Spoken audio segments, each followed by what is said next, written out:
picture a massive arena free-for-all. Oh, absolute chaos. Right, like you have these elite hunters unleashing devastating attacks, just destroying each other for this ultimate priceless prize. Blood, sweat, craters in the ground. Exactly, but then one hunter just activates invisibility, casually sits down on the arena floor, and, just watches the chaos unfold. Like he's sitting in a movie theater. Yeah, he just lets the entire arena do the heavy lifting for him. It's so audacious. It really is.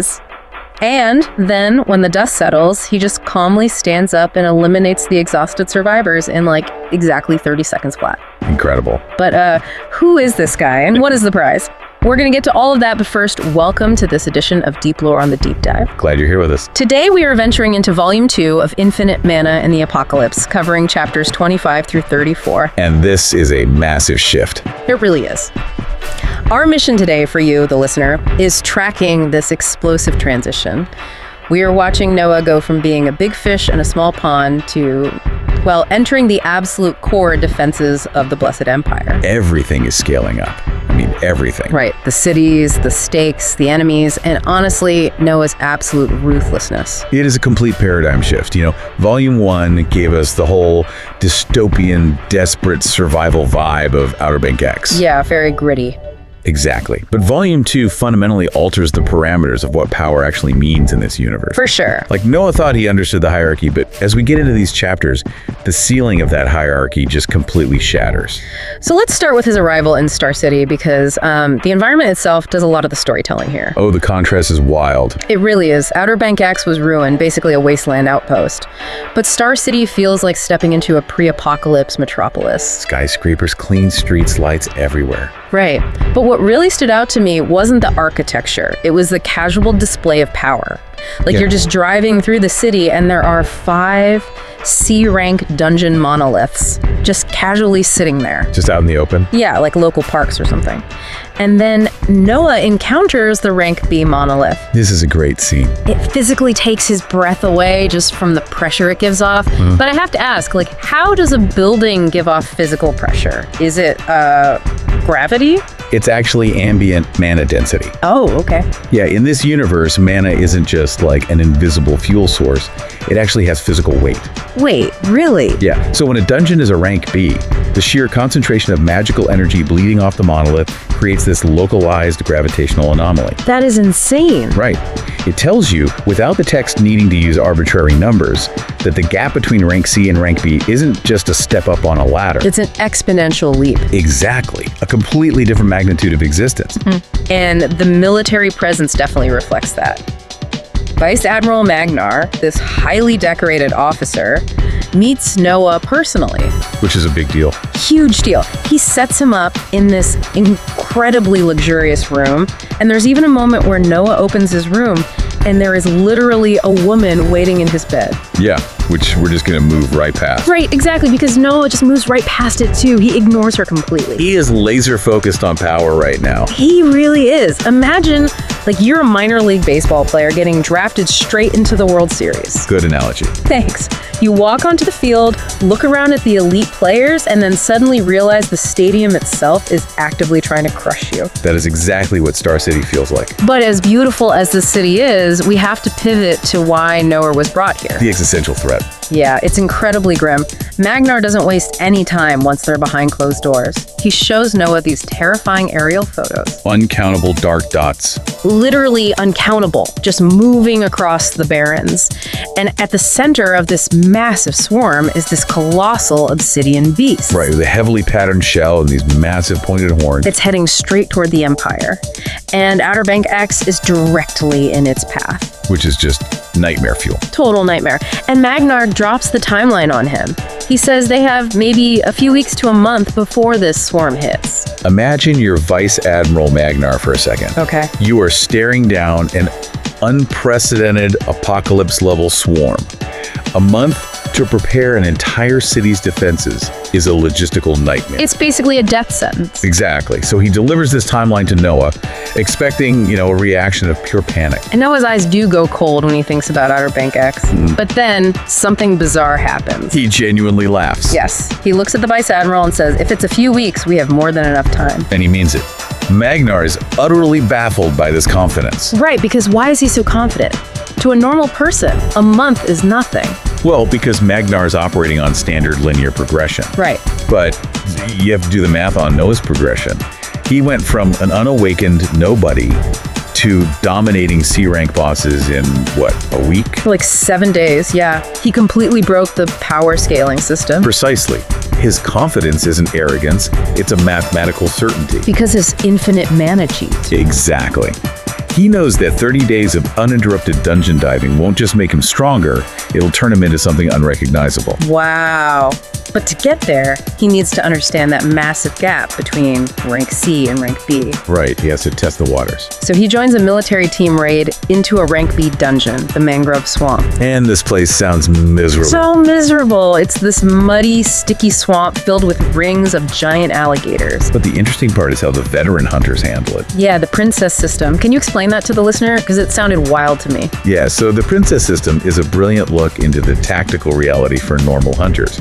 In these high-tier dungeons, the waves are relentless. Right. If you kill an entire wave, the magical barrier drops, and the next harder wave instantly rushes you. Hey, so why don't they just retreat when they get low on mana?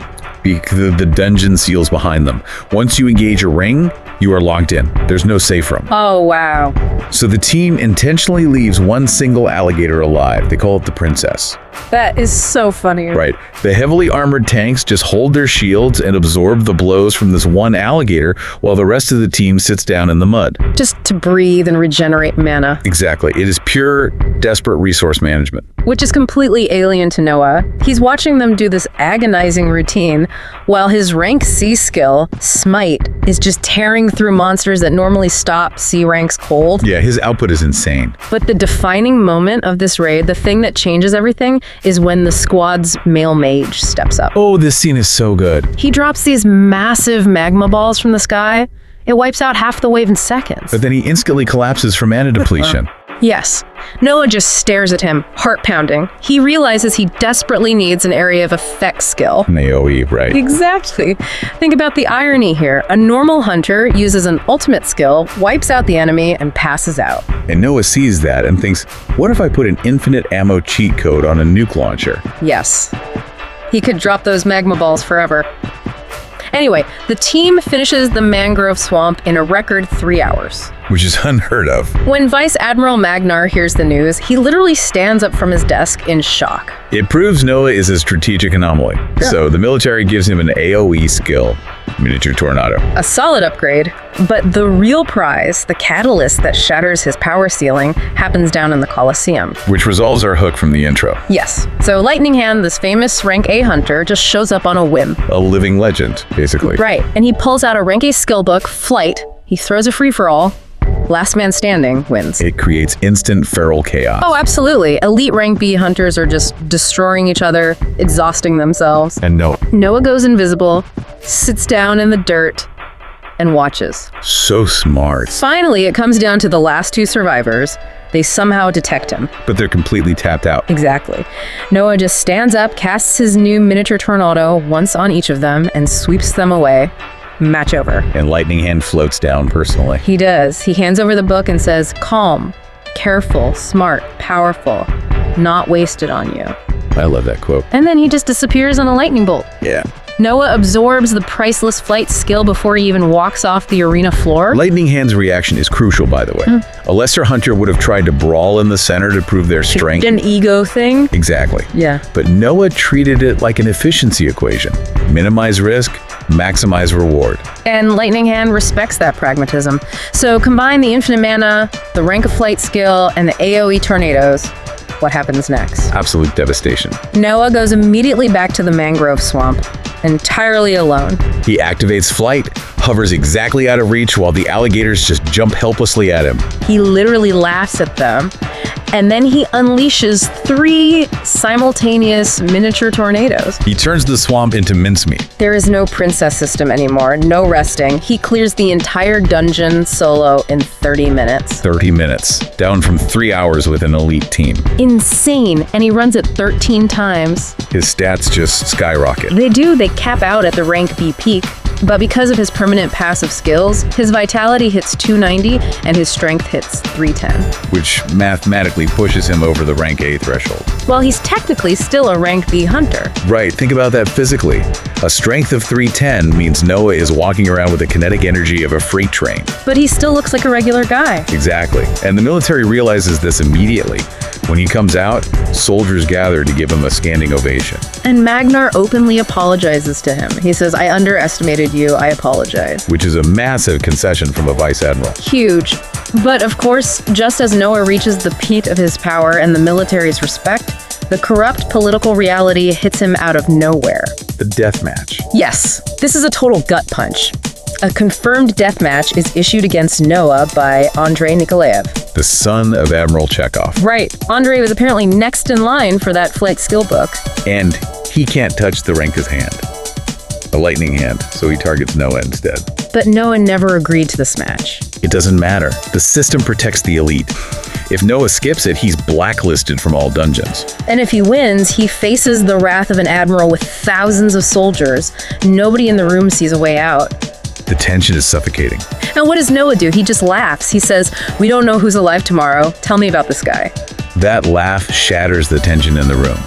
And it's so defining for Noah. How so? It shows he doesn't respect the political hierarchy. He doesn't respect admirals or titles. Right, he only respects raw power and survival. Exactly. He knows his own stats. Yeah. He knows he has rank A numbers under the hood. The political posturing is just a joke to him. Which sets up the climax perfectly. The fight begins. It's this huge citywide event. Every seat in the Colosseum is taken. Andrei appears as this massive mage in a purple robe, looking completely cold. And Noah just floats down on flight, hovering 2 meters above the ground. The crowd erupts. It's the ultimate flex. It really is. And then he does the craziest thing. He flies to the announcer and asks publicly, "What happens to the loser's possessions?" Right in front of thousands of people. And the announcer confirms, "All yours." Noah basically just called his shot to loot a billionaire's son. So audacious. The fight starts. Andrei launches these dark orbs. Noah evades them effortlessly with flight. And retaliates with Doombolt. Yes, he craters the arena floor. Andrei is forced to activate his rank-a skill, Regal Armament. Turns his skin golden. Makes him impenetrable for 1 minute. But then, the huge cliffhanger. The danger sense. Yes. Noah's danger sense skill, which hasn't activated in weeks, suddenly starts ringing violently. Andrei's big offensive skill is coming. Which brings us to the theory corner. We've got a couple of minutes to debate the 3 massive mysteries left hanging. Let's do it. First mystery, Andrei's second rank A skill. If Regal Armament is his defense, what kind of offensive skill can actually trigger danger sense against Noah's absurd stack of shields? It has to be something that bypasses physical space entirely. Like what? Because Noah has infinite mana, his shields won't break to normal damage, so it must be like spatial severing or a direct attack on his soul or mind. Oh, that makes sense. A shield can't block an attack that doesn't physically travel. Exactly. Okay, mystery number 2. The text briefly mentions a golden-haired rank. A woman flying to Star City because Magnar called a favor. Who is she? Right, is she coming to protect Noah or recruit him? Yeah, what's your take? I think she's a political shield. Yeah. Magnar knows Noah will probably kill Andrei, Oh, true. so he needs a rank of presence to stop the Admiral from just nuking the Colosseum in retaliation. A physical shield for Andrei, a political shield for Noah. I like that. What about the third mystery? The obsidian beast, the massive creature leading the swarm. Is it just a monster? Or does its patterned shell and deliberate movements suggest intelligence? I definitely think it's an intelligent commander. See, I completely disagree. I think it's a massive force of nature, like a kaiju. It's just a natural disaster moving on instinct. But the text mentions the precise movement of the uncountable dark dots. Swarms are chaotic. The fact that it's moving cohesively implies a military-style commander. Wait, but if it's a general, who's giving it orders? That's the terrifying part. If it takes orders from something bigger, the Empire is totally misunderstanding the apocalypse. Oh, wow. They think they're fighting a natural disaster, but it's an organized invasion. Exactly. That is deeply unsettling.